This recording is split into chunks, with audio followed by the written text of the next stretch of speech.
Good evening, welcome back to my channel. So वाजले जवळपास 7 आणि गावावरून येताना एक लौकी आणलं होतं, जो गावाकडे म्हणजे ओरिजिनल लौकी असतो, जो थोडासा राऊंड शेपमध्ये असतो आणि जे हायब्रिड असतात ते थोडेसे लांब शेपमध्ये असतात.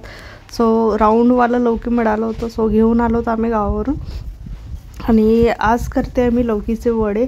भरपूर मला वाटतं एक वर्षापेक्षा जास्त झाले असं मी लौकीचे वडे बनवले नाही, कारण मला जनरली गावाकडल्या लौकीचेच वडे आवडतात.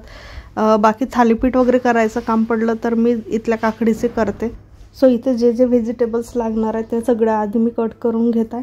आणि मिरची कट करून घेतली, टोमॅटो कट करत आहे. मिरची अगदी थोडी घेतली, कारण सध्या मार्केटमध्ये जी मिरची येते ते खूप जास्त तिखट आहे. कारण मी जनरली हाफ के जी भाजी बनवतो, त्यामध्ये जनरली मी 3 मिरच्या किंवा 4 मिरच्या ॲड करते. सो आता असं झालेलं आहे की अर्ध्याच मिरच्या मला टाकावं लागतात, 2च मिरच्या मी घालते. सो इथं कट करून घेत आहे टोमॅटो. ॲक्च्युली माहीत नाही, चाकू नवीन घेऊन आणलेला, पण तरी याच्यामध्ये खूप लवकर जे त्याचं शार्पनेस असते तो खूप लवकर कमी झालेला आहे. आणि जे शार्प करून देणारे असतात ते जनरली अशा वेळेला मला बाहेर दिसतात की मी अनवेला घ्यायला जाते त्यावेळेला. सो त्यावेळेला पॉसिबल पण होत नाही. यात पुन्हा कोच्याची पानं वगैरे जर असली ना तर वड्यांना खूप छान टेस्ट येतो, वडे कुरकुरीत बनतात.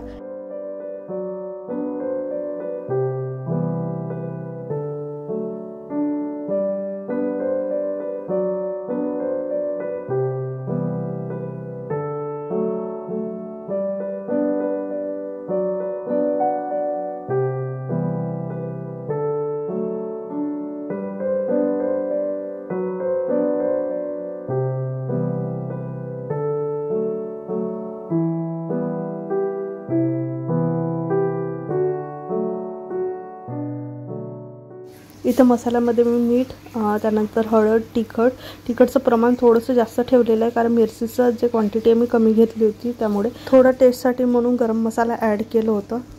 ऑप्शनल आहे, तुम्ही घालू पण शकता किंवा आपण अवॉइड पण करू शकतो.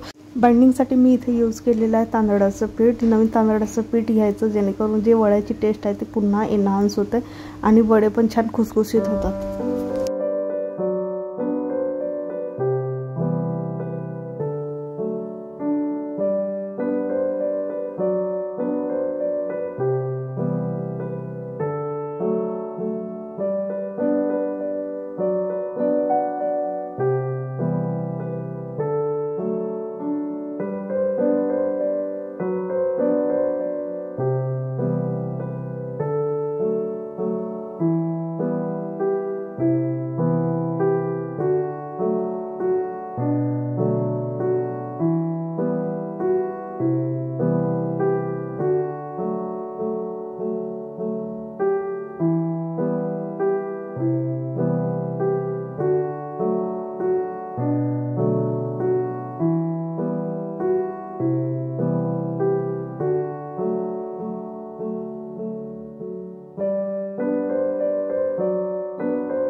सो इथे वडे करत होती. जोपर्यंत व्यवस्थित ब्राऊन होत नाही तोपर्यंत त्याला फ्राय करत राहायचं, जेणेकरून ते पुन्हा छान खुसखुशीत होतात.